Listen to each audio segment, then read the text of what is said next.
வணக்கம். சற்று முன் கிடைக்கப்பெற்ற மிக மிக முக்கியமான செய்தி ஒன்று வெளியாகி உள்ளது. மீண்டும் ஈரோடு கிழக்கு தொகுதி இடைத்தேர்தல் நடைபெற உள்ளது. வேட்புமனு தாக்கல் விரைவில் அறிமுகம் செய்யப்படும். இதில் ஓபிஎஸ் அவர்கள் களத்தில் இறங்குவாரா? இரட்டை இலை சின்னம் நீதிமன்றத்தில் வழக்கு நிலுவையில் இருக்கக்கூடிய நிலையில் இந்த இடைத்தேர்தலிலும் அதிமுக போட்டியிடாமல் மாறுமா? என்னப்பா சொல்ற? மீண்டுமா இடைத்தேர்தல்? மீண்டும் மருத்துவமனையில் அனுமதிக்கப்பட்ட EVKS இளங்கோவன் அவர்களது உடல்நிலை மிக மிக மோசமாக உள்ளதாகவும் அவரது நுரையீரல் பாதிப்புக்கு உள்ளாகி இருக்கக்கூடிய காரணத்தினால் கட்சி பணிகளையோ தொகுதி பகுதிகளையோ மேற்பார்வை செய்ய முடியாத காரணத்தினால் அவர் ராஜினாமா செய்ய உள்ளார்.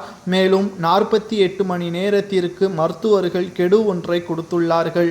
ஏனென்றால் 3 அறுவை சிகிச்சை தொடர்ச்சியாக நடைபெற உள்ள காரணத்தினால் EVKS இளங்கோவன் அவர்கள் சுயநிலவை இழக்கக்கூட நிலைமை உருவாகும். இதனால் அவருடைய பதவியை ராஜினாமா செய்வதுதான் சரியாக இருக்கும் என்றும் அவருடைய கட்சி கூறியுள்ளது. அதாவது ஈரோடு கிழக்கு தொகுதியில் காங்கிரஸ் தான் போட்டியிட்டது.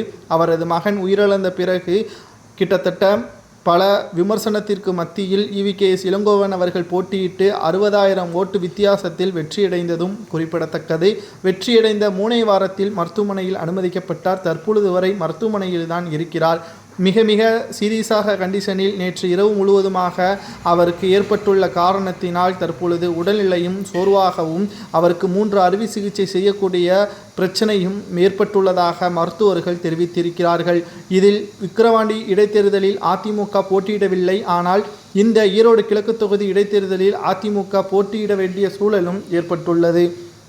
இதில் OPS அவர்கள், எடப்பாடி, சசிகலா இவர்கள் 3 நபர்களும் இணைந்து சட்டமன்ற தேர்தலுக்கு முன்பாக நடைபெறக்கூடிய இந்த இடைத்தேர்தலில் வெற்றியடைந்தால் நிச்சயமாக சட்டப்பேரவை தேர்தலிலும் இவர்களது ஒற்றுமையின் அடிப்படையில் அதிமுக வெற்றியடைவதற்கு பெருமளவு பாக்கியமும் உண்டாகும் என்றே கூறலாம். தற்பொழுது இரட்டை இலை சின்னம் பிரச்சனை நடந்து கொண்டு இருப்பதன் காரணமாக எடப்பாடி OPSக்கு ஆதரவு தெரிவிக்காமல் கட்சியிலிருந்து நீக்கியது சரிதான் என்றும் அதே விடாப்பிடியாக பேச்சில் இருந்தால் நிச்சயம் இரட்டை இலை வழக்கும் நீதிமன்றத்தில் நடந்து கொண்டேதான் இருக்கும். இதனால் அதிமுகவில் உட்கட்சி மோதல் பூகம்பமாக வெடிக்கும். எரிமலை வெடித்து சிதறுவது போல்தான் அதிமுகவில் தொண்டர்கள் அனைவரும் பிரிந்து செல்வார்கள். OPSற்கு பக்கமும் எடப்பாடிக்கு பக்கமும் சசிகலாவிற்கு ஆதரவாகவும் பிரிந்து சென்றால் நிச்சயம் அதிமுக சட்டப்பேரவை தேர்தலை எதிர்கொள்வதில் பல சிக்கலும் உருவாகும்.